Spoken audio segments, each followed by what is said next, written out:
बच्चों, आज हम देखें क्लास 11वीं केमिस्ट्री अध्याय 2 परमाणु संरचना एटॉमिक स्ट्रक्चर में हम अर्ध अथवा पूर्ण भरे हुए उपकोशों के स्थायित्व के बारे में जानकारी प्राप्त करेंगे। यानी कि stability of half or full fill substance. कहने का मतलब ये है कि अगर कोई कोश का उपकोश या तो पूर्ण भरा हो या अर्धपूर्ण भरा हो तो वह उपकोश ज़्यादा अस्थायी होता है। अब देखिए किसको हम पूर्ण मानेंगे और किसको अर्धपूर्ण मानेंगे। जैसे मान लीजिए कि अगर हम पी उपकोश लेते हैं तो हम जानते हैं पी उपकोश में जो कक्षक होते हैं वो कितने होते हैं? 3 होते हैं। इसमें 3 कक्षक हैं। अगर इसमें देखिए हम सिंगल इलेक्ट्रॉन भर दें सभी कक्षकों में, अब इसको कहेंगे अर्ध पूर्ण भरा हुआ उपकोश। ये अर्धपूर्ण भरा हुआ उपकोश है। क्यों? हम जानते हैं कि एक कक्षक में अधिकतम इलेक्ट्रॉन कितने रह सकते हैं? 2। यहाँ देखिए सिंगल इलेक्ट्रॉन है यानी कि आधा भरा हुआ है। इसमें आधा भरा हुआ है, इसमें आधा भरा हुआ। अब पूर्ण क्यों आया? क्योंकि जितने उपलब्ध है उपकोश में कक्षक हैं पूरे के पूरे भरे हुए हैं। यानी कि इसमें भी इलेक्ट्रॉन है, इसमें भी इलेक्ट्रॉन है, इसमें इलेक्ट्रॉन है, लेकिन आधा भरा हुआ है, एक इलेक्ट्रॉन भरा हुआ है। इसलिए इसको कहा जा रहा है अर्धपूर्ण भरा हुआ उपकोश। अगर यही चीज मान लीजिए जो तीनों कक्षक हैं, ठीक है, इसमें डबल इलेक्ट्रॉन कर देते, इसमें डबल इलेक्ट्रॉन, इसमें डबल इलेक्ट्रॉन, तो अब देखिए ये हमारा पूर्ण भरा हुआ कोश होगा। क्योंकि हर कक्षक में 2-2 इलेक्ट्रॉन उपलब्ध हैं। अधिकतम इलेक्ट्रॉनों की संख्या एक कक्षक में 2 रह सकती है, तो इसका मतलब कि ये पूरा भरा हुआ है। यानी कि पूरे शर्त को ये पूरी तरह शर्त को पूरा करता है। तो इसको लिखेंगे हम पूर्ण भरा हुआ उपकोश। यानी कि जितने भी कक्षक हैं सब भरे हुए हैं और पूरे के पूरे भरे हुए हैं। क्योंकि प्रत्येक में 2-2 इलेक्ट्रॉन है, इसलिए हमारा क्या हुआ? पूर्ण भरा हुआ उपकोश हो गया। तो अब बच्चों आपको ये समझ में आ गया होगा कि अर्धपूर्ण भरा हुआ उपकोश कब कहेंगे और पूर्ण भरा हुआ उपकोश कब कहेंगे। अगर देखिए हम यहाँ पर मान लीजिए कि एक इलेक्ट्रॉन हटा दें, ये ना तो अर्धपूर्ण भरा हुआ है ना तो पूर्ण भरा हुआ है। कहने का मतलब कि अगर उपकोश के जितने कक्षक उपलब्ध हैं उसमें प्रत्येक कक्षक में या तो एक इलेक्ट्रॉन हो या तो दोनों में डबल इलेक्ट्रॉन। यानी अब बच्चों आपको ये समझ में आ गया होगा कि कब हम अर्धपूर्ण भरा हुआ कोश कहेंगे और कब पूर्ण भरा हुआ कोश कहेंगे। तो देखिए बच्चों, जब उपकोश के प्रत्येक कक्षक में एक इलेक्ट्रॉन हो तब उसको अर्धपूर्ण भरा हुआ उपकोश कहेंगे।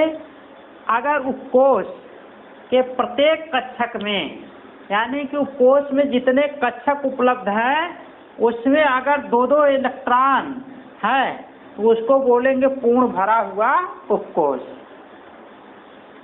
और इसी कंडीशन में जब ये अर्धपूर्ण भरे होते हैं, पूर्ण भरे होते हैं, तभी उपकोष क्या होते हैं, ज़्यादा अस्थायी होते हैं।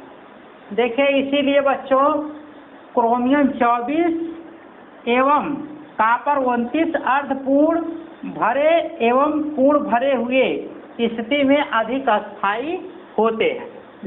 देखिए अगर मान लीजिए हम क्रोमियम 24 का इलेक्ट्रॉनिक विन्यास आप बाउ नियम के हिसाब से करें तो first S2 2S2 2p6 3S2, उसके बाद 3p6, उसके बाद हमारा हो जाएगा 4S2 और उसके बाद कितना हो जाएगा 3D4। ये आप बाउ के नियम के हिसाब से। अगर हम यहाँ देखें 3D में इलेक्ट्रॉनिक विन्यास करके देखें तो चूंकि जानते हैं D में कितने कक्षक होते हैं, 5 कक्षक होते हैं, 1 2 3, ये 4 हो गया और ये हमारा 5 हो गया। अगर देखें इसमें एक एक इलेक्ट्रॉन यहाँ डाल देते हैं तो हमारा एक कक्षक खाली है। तो कहने का मतलब कि ये जो कोष हमारा है डी कोष, जो 3D कोष है, यह ना तो पूर्ण भरा हुआ है ना तो अर्धपूर्ण भरा हुआ, इसलिए हम इस कोष को अस्थायी नहीं मानेंगे। अब देखिए अगर हम 4s, जो यहाँ 4s कक्षक है, जैसे मान लीजिए 4s कक्षक जो है, इसमें जो 2 इलेक्ट्रॉन, क्योंकि देखिए ये इस उपकोष में अगर विचार करें तो इस उपकोष में 2 इलेक्ट्रॉन है, यानी कि पूर्ण भरा हुआ है, इसके हिसाब से तो ये अस्थायी है, लेकिन ये अस्थायी की कंडीशन को नहीं उत्पन्न कर पा रहा है। इसलिए इसको अस्थायी होने के लिए अगर हम 4s से एक इलेक्ट्रॉन 3D में डाल दें, या कह सकते हैं कि अगर 4s से एक इलेक्ट्रॉन कहाँ 3D में चला जाए तो ऐसी स्थिति में देखेंगे 4s वाला अर्धपूर्ण भरा हुआ है और 3D अर्धपूर्ण भरा हुआ है। इसलिए हम कह सकते हैं कि 3D जो उपकोष है ये भी अस्थायी है, 3D उपकोष जो है अस्थायी है और 4s भी क्या है, अस्थायी है। इसीलिए हमारा क्रोमियम जो परमाणु है वो अर्धपूर्ण की कंडीशन में ज़्यादा अस्थायी होता है। इसीलिए क्रोमियम का इलेक्ट्रॉनिक विन्यास अपवाद की स्थिति में आता है।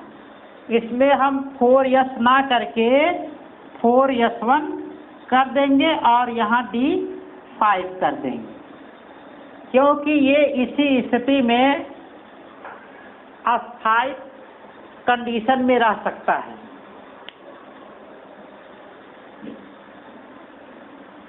उसी तरह अगर हम कॉपर 29 का इलेक्ट्रॉनिक विन्यास करें, यहाँ देखिए अगर हम कॉपर 29 ले लें और इसका इलेक्ट्रॉनिक विन्यास करें, first S2 2S2 2p6 3S2 3p6 और यहाँ अगर हम आप बाउ के नियम से करें 4S2, यहाँ क्या हो जाएगा 3D9। अब देखिए 3D वाले में अगर इलेक्ट्रॉनिक विन्यास करके देखें, ये जो 3D के 5 कक्षक हैं, जो 3D के 5 कक्षक हैं, अगर इसमें 9 इलेक्ट्रॉन डाला जाए कक्षकों में, उनके नियम के हिसाब से पहले एक एक इलेक्ट्रॉन डालेंगे। ये देखिए 5 इलेक्ट्रॉन हो गया, 6 7 8 1 9। तो यहाँ देख रहे हैं कि 3D जो है हमारा ना तो पूर्ण भरा हुआ है ना तो अर्धपूर्ण भरा हुआ है। अगर हम 4s अगर हम 4s कक्षक के जो 2 इलेक्ट्रॉन है इनमें से एक इलेक्ट्रॉन इसमें कर दें तो यहाँ 1 इलेक्ट्रॉन हो जाएगा। इस कंडीशन में हम देख रहे हैं 4s का जो कोश है अर्धपूर्ण भरा हुआ है और 3d के कोश के जो कक्षक हैं वो पूर्ण भरे हुए हैं। तो कहने का मतलब पूर्ण भरे होने की वजह से 3d उपकोश क्या है, अस्थाई है, और 4s जो है अर्धपूर्ण भरे होने की स्थिति में क्या है, अस्थाई है। इस प्रकार हमारा कॉपर परमाणु क्या है, अस्थाई है। तो बच्चों आज के लेक्चर में हमने ये जानने की कोशिश की कि अगर कोई परमाणु अस्थाई की कंडीशन में है, अगर कहने का मतलब कि अफबाउ के नियम के हिसाब से अगर इलेक्ट्रॉनिक विन्यास करते हैं, अगर उस कंडीशन में वो अस्थाई की कंडीशन में है तो वह पूर्ण या अर्धपूर्ण की कंडीशन को प्राप्त करना चाहता है। उस कंडीशन को अगर वो प्राप्त कर लेता है तो हमारा परमाणु क्या होता है, अस्थाई होता है।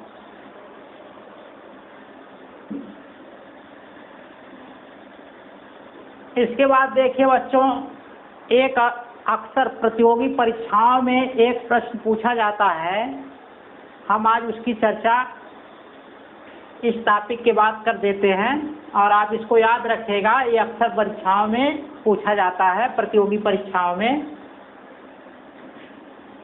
हम यहाँ नोट में लिख दे रहे हैं, capital N inversely proportional to या व्युत्क्रमानुपाती साइन की पावर 4 θ/2, जहाँ कैपिटल N बराबर थीटा कोण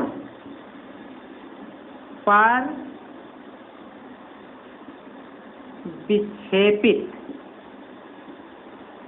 विक्षेपित अल्फा कणों की संख्या है। कहने का मतलब कि अगर थीटा कोण पर हम अल्फा कणों को विक्षेपित करें तो जो अल्फा कणों की संख्या होगी वो व्युत्क्रमानुपाती किसके होगा, साइन की पावर 4 θ/2 के। अब यहाँ जितने कोण पर विक्षेपित कर रहे हैं यहाँ थीटा का मान रख देंगे तो ठीक इनके व्युत्क्रमानुपाती होगा हमारा क्या, कैपिटल N, यानी कि थीटा कोण पर विक्षेपित अल्फा कणों की संख्या। तो इसको आप याद रखें और इसको न्यूटन के हिसाब से कहा जाता है, न्यूटन के नियम के अनुसार। न्यूटन के नियम के अनुसार, न्यूटन के नियम के अनुसार ये नोट हो जाएगा हमारा। न्यूटन के नियम के अनुसार कैपिटल N व्युत्क्रमानुपाती 1/sin की पावर 4 θ/2, जहाँ कैपिटल N क्या है, थीटा कोण पर विक्षेपित अल्फा कणों की संख्या होती है। ठीक है बच्चों, अगले वीडियो में अगले लेक्चर के साथ उपस्थित होंगे।